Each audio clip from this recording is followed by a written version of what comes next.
Welcome to Therapist Uncensored. Building on decades of professional experience, this podcast tackles neurobiology, modern attachment, and more in an honest way that's helpful in healing humans. Your session begins now with Dr. Ann Kelly and Sue Marriott.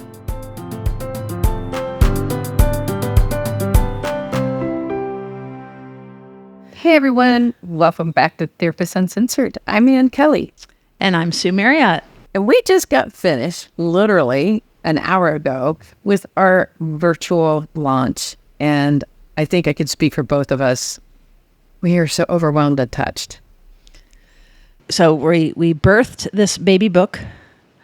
And I swear to you, beyond our wildest imaginings, I can't remember, somehow it started where that we were like, oh, we should invite some of the former guests to the online launch.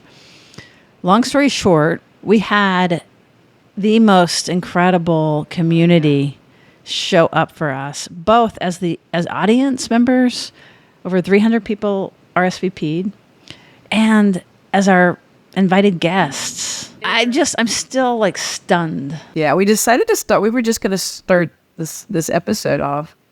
And we just stopped like, wait, maybe we just really need to let you guys in on this experience because it's so authentic. Yeah, so Carol George started it off and kind of told some stories about Mary Main and kind of pushing back on Mary Main and having different ideas than her. And of course, Mary Main is attached to Ainsworth and Bowlby. And she talked about actually reading, when Bowlby was alive, reading Bowlby's letters and being part of discussion through letters with John Bowlby, because they didn't have fax and they didn't have computers.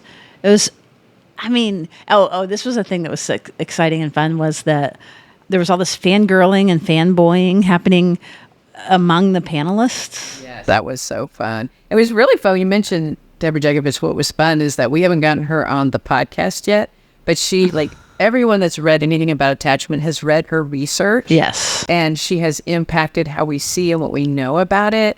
And she and Carol George have worked together, and David Elliott was there and has researched and used their work. And so to like have them all talking.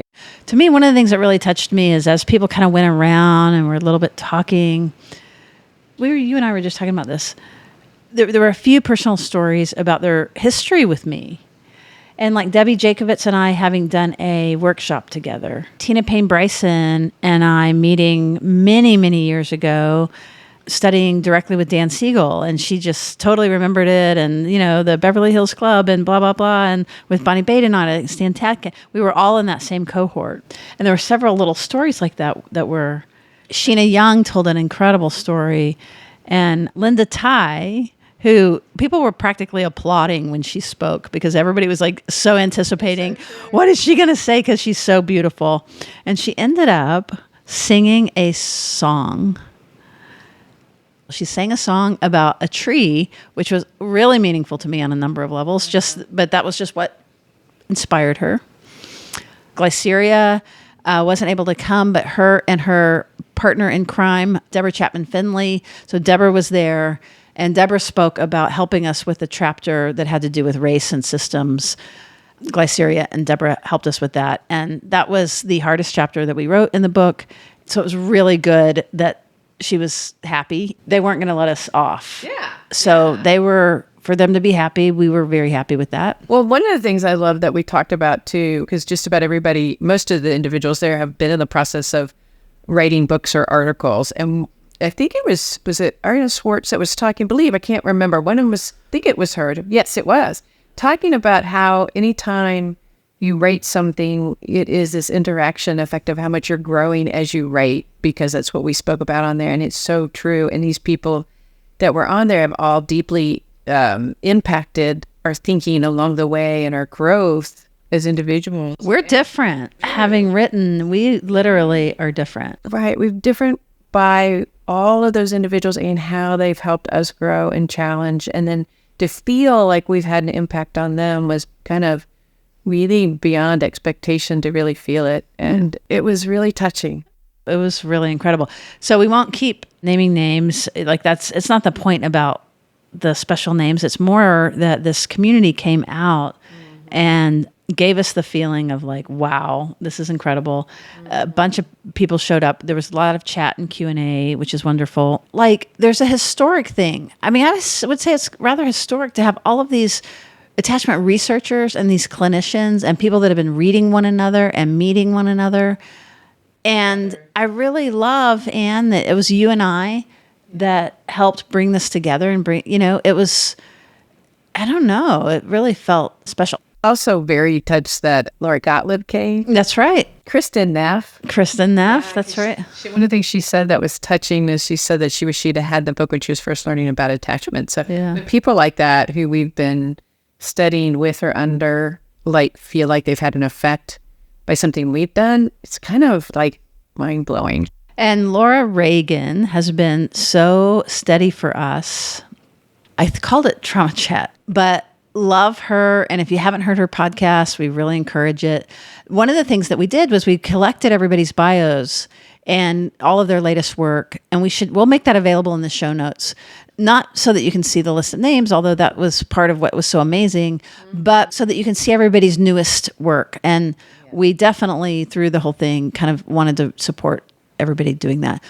Last episode, we talked about the dedication, I think. Then we talked about the first quarter of the book. So we're going to talk about the second part. And actually, the second part of the book is, one of my favorites. Although I think the third part takes the cake. But the second part of the book was one of my favorites because it's really talking about, we just dove right into really helping people, I hope, understand how to warm up blue activation or cool off red activation. But why did you like it so much? I think because I felt really connected to the journey of each one, like when we hit blue or when we hit red or when people we work with do. And it was a passion of making all the first part come alive. That's what it was. It's like that really like making, the first quarter of the book, I guess it's a little bit more the first quarter, but you're really learning about the body and the science.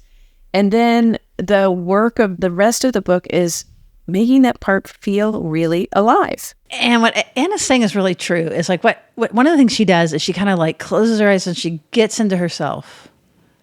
And she connects with her entire history. I mean, I don't know exactly your process, but you begin to channel something. And then once you connect to it, then you're able to like just speak and articulate what it's like to be with someone, what they need. And we were able to really do this in this section. So some of your clinical skills, I think, were really like shining. And one of the things I like about this section is it begins to talk directly to the person, to the reader. Whereas the first part is what we call the brainy part, as we said. And it's very, very important because it really ties it to the research and the science, and it brings it up to date, all the things that needs to happen. But you could just open up the book and start on chapter 8. And I'm not advocating for that, but I thought it would be helpful to just read so you can get just a little bit of a feel for kind of the tone and kind of what it sounds like. All right, warming up blue activation. Why dwell on the past? That was a long time ago. It's over. Sure, my dad was hard on me, but I needed it. We should all do more of that kind of discipline. Kids are spoiled these days. Don't worry. It's fine. I'll fix it.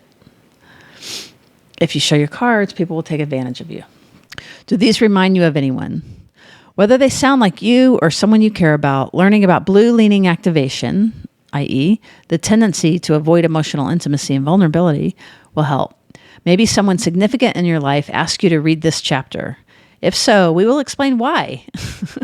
We will explain why they are bugging you to read this and give you some things that might help you understand one another. There are many of us out there skeptical of therapy-related things, and if that is you, we think you'll appreciate that the gist of this book is about regulating emotions and being closer to one another without emotional drama or high defensiveness.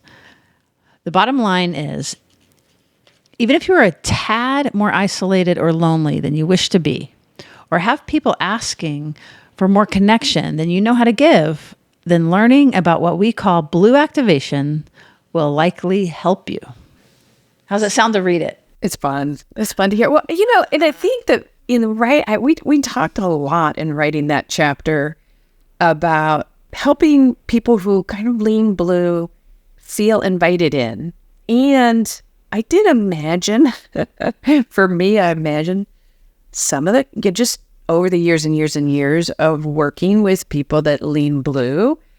And I also imagine how often they're going to be handed the book. So I guess what I'm saying is that I can imagine that a part of the motivation for writing this book is to be able to have an accessible book that whether you lean red or whether you lean blue or tie-dye, you could find yourself in it. And that's so important. And I also imagine that it's going to be fewer blues running out to initially buy the book. And it's going to be more green and reds. Was like, maybe somebody just handed you this and like, yeah, maybe this could help you, hon. And so even thought about like, it might be very frequent that his blue is going to turn to that chapter to start. Well, that's exactly the way we kind of have it set up. I mean, I'm not going to keep reading, but it goes on, just the next sentence. Many of us were taught that vulnerability equals weakness, making it hard, blah, blah, blah, blah, blah. So you get the idea. And we explain in the book that we aren't actually taught it. Our parents didn't give us a lesson.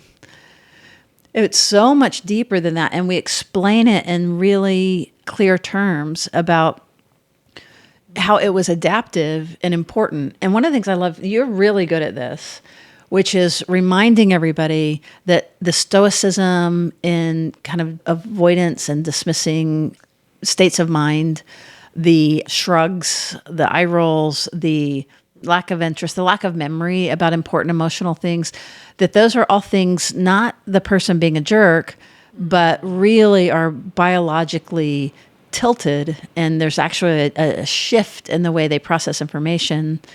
And knowing that it's not to let them off the hook, it's more of like helping you accurately read them. And I think it'll help you be less activated by it on the other side. Yes, that's a really great way to say it. Because it's so easy to take those things in personally, especially like you mentioned, and we do talk about in the book, kind of giving you a better idea of what happens in your mind and your body and the research around it. But that sometimes individuals that lean blue really don't hold that kind of memory for really important things. So when they're not remembering important things, it isn't because they don't care. And that can be a core of a lot of conflict for people, because if you run green, so more secure, I guess we should get out of just the colors, more secure or preoccupied, relationships and the memory of relationship important events is there and shows up in your mind. So if somebody's forgetting, it's really easy then to project onto them that they don't care. Because if you were to forget when you have that good memory, that's what it would mean. But that actually isn't the case for some people, that the way that their mind and body grew up was to de-escalate that kind of information. And so it's really not as present. Right. There's a deactivation of the attachment system. It was just encoded. It wasn't even taught. It wasn't even learned. It was just literally encoded in the body very, very early on.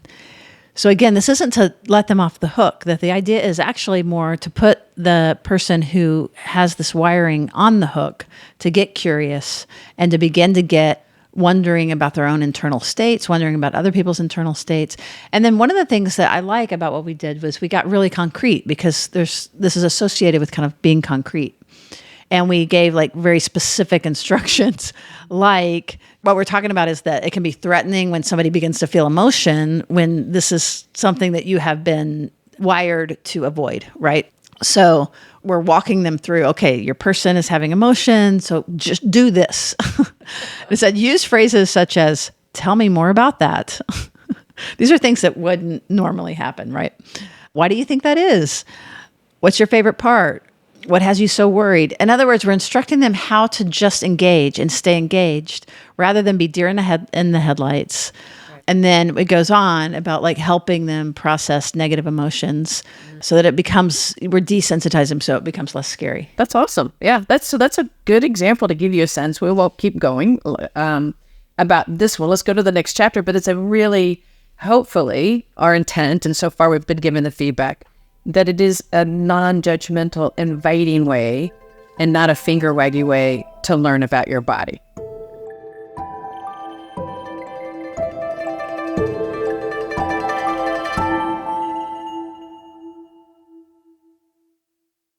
There are a lot of things in life that you can and should compromise on, but mental health care is not one of them. Rather than thinking it's impossible to find a psychiatrist near you, or an available therapist that takes your insurance, or a primary care physician with openings, check out ZocDoc. ZocDoc is a free app and a website where you can search and compare hundreds of types of highly rated in-network doctors, including mental health providers, and instantly book appointments with them online. You can search by location, availability, and insurance. So literally no compromises here because you've got more options than you would have ever imagined. You can find mental health providers who offer in-person appointments, virtual visits, or both, whatever works for you. The insurance they take and their fees are transparent. They're listed right there. Most importantly, you can get real patient reviews to get a feel for the person before you commit to setting that first appointment. And here's the thing. The typical wait time you see a mental health provider booked on ZocDoc is just 4 days. That's it. Sometimes you can even score same-day appointments. Remember, it's not just therapists. You can find dentists and every other kind of physician that you can think of. So whatever that your ache and pain is that's bothering you and you know you need to handle, ZocDoc is your go-to. That's ZocDoc, ZocDoc.com/TU. ZocDoc.com/TU. It's free. It's easy. Go for it. So, let's jump to the next chapter, which I love the title too. We're talking about cooling down red activation. So read to us. Yeah, just start with the beginning of the chapter. Those of us who lean red are typically eager to learn and explore how to improve our relationships. We want to analyze and dig in.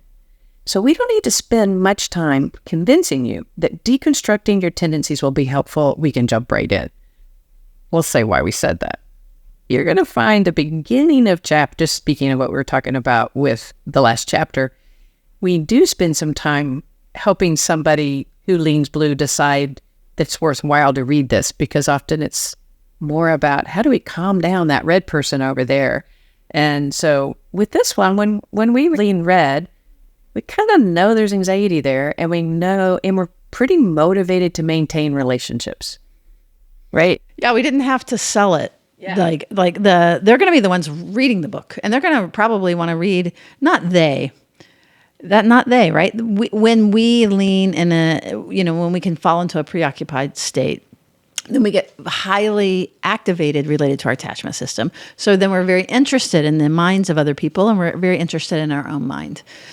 So your point is that we don't have to sell it or convince someone to begin to engage in this process. Well, and it strikes me just the next title we did with all three, and we won't go into all the details, but we have sections of strengths of red leaners, strengths of blue leaners, and strengths of tie-dye, because each, this isn't about pathologizing. This is how our body leans when we get activated, learning about why we do that. But it also, our learning brings us a lot of strengths. And then I think one of my most favorite parts of all three chapters, of course, is not shocking, but common red relational dynamics and ways to resolve them. The first one is having trouble knowing and expressing our needs. I can really relate to that. Yeah, I was going to say, pot, kettle. It's true. It's true that when I'm activated, and often my activation happens around my perception that somebody else is going to experience. I think you would agree. I don't have as much activation about the fact that I'm going to get rejected or judged. Yes, I agree. Rejection and judgment doesn't really scare me a whole lot. But somebody I love feeling rejected. That's true. I'll send you over the edge. Yes. Oh, wait. Then the next heading is over focusing on feelings, feeling let down or disappointed. So there it is. If I imagine other people, like if I imagine one of our kids or my siblings or somebody I care about feeling that, then that's what will move me sliding over into the red more, which means that I lose contact with myself. So then I become more preoccupied with managing that feeling in somebody else. And so we really work on helping me and you and those of you that can relate to that, whether it's your activation because you're fearing of yourself feeling disappointed or other people. There's ways that we can learn to hold ourselves and recognize that and calm that down. And we talk about that in the book. That's totally true. That's totally true. And then the last chapter of this section is resolving the unresolved. And we do go into this. It's the most confusing category of attachment, which is disorganized. It's been called disorganized, disoriented, dysregulated, unresolved, cannot classify. Many different names. They all kind of mean a little bit something different. But what we do is we pull all of that empirical research and then we make it understandable for to make it clinically useful, right? Right. And so what this chapter is, in getting away from all of that language, all of us have experienced hardship, and some of us have experienced trauma. Many of us have experienced trauma or pockets of trauma. And some of us have had a deeper sense of disconnection or fearful trauma growing up in circumstances that left us living more in a disconnected way. So what we're talking about is recognizing your pockets of trauma and how, or if you live a little bit more into it, how does that come out in your everyday life, how to recognize it, and then what kind of things you can engage in to be able to, again, how does it show up in your relationship? And you might be surprised. Many of you out there might be reading this and go, oh my gosh, my compulsive need to caretake everyone all the time, it could be related to just red activation, but it could also be a trauma response. And there's lots of different ways to recognize that trauma shows up in our relationship that we think of it as personality quirks, or maybe we externalize it to the hardship in our environment. But this chapter is about turning some light bulbs on to going, oh, there's some really important ways this comes out in our lives. And here's some things about, again, how to find some good resolution. And with so much love. I mean, I am proud of us about this, but that we work very hard to not be shaming. It's not even hard work. It's just because it's not how we feel. And tie-dye in particular, because it's often associated with trauma and a lot of shame. So I feel good about that. And again, I think we've mentioned before, but there's some characters that are interwoven through the whole book as a way of watching them move through a process. And in the tie-dye chapter, there is a character named Beth that we follow. And in this particular chapter, we go into Beth's history. And that's definitely your specialty, is being able to conceptualize the inner workings in a deeply insightful and compassionate way when somebody has such a long history of trauma that it's embedded. Right. And it's not rocket science, probably, to figure out that I relate to Beth. Certainly, I've had my own journey of pain and trying to get out of it, and nightmare. There's nightmares in this one. It's not a direct correlation by any stretch, but there's definitely a part of me that is like very protective, like mama bear protective of anybody. So if you're listening and you're somebody that can dysregulate in this way, dissociate, have been overwhelmed with trauma, and just, man, you have got my mama bear going. Like, nobody needs to mess with you. That's all I'm saying. And you're awesome, and it's possible, and keep doing the work. You were using the term tie-dye, and I've used red and blue pretty just like off the top. And it strikes me that with a book, we're going to have some new listeners, and that those terms might like, what the hell are they talking about? They keep talking about red and blue. We've kind of described it, but tie-dye, I just wanted to come back. We've talked about the warming up the blue was the kind of disconnected individual that has grown up that way, a little bit more avoidant.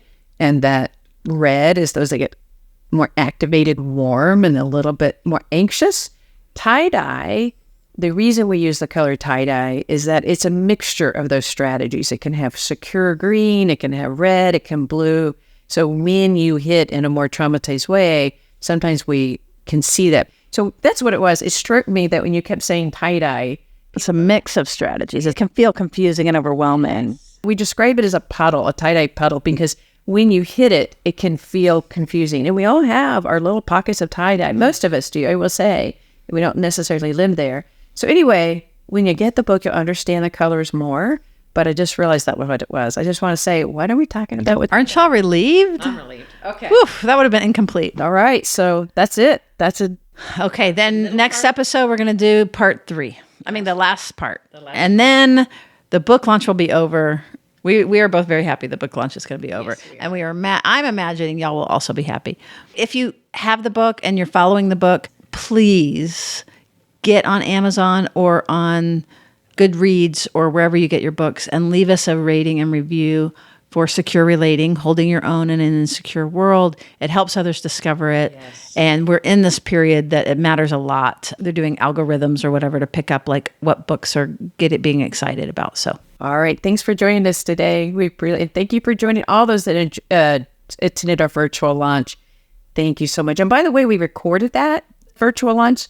So if you're interested in seeing all those people that we talked about that maybe you read about or heard about, or once you read the book, you'll hear about their work, then we have that recorded and we'll have it. Jump on our mailing list, which you can get to on our website, or just check back on the website at some point, or just Facebook or whatever. Thanks for joining us, and we'll see you around the bend.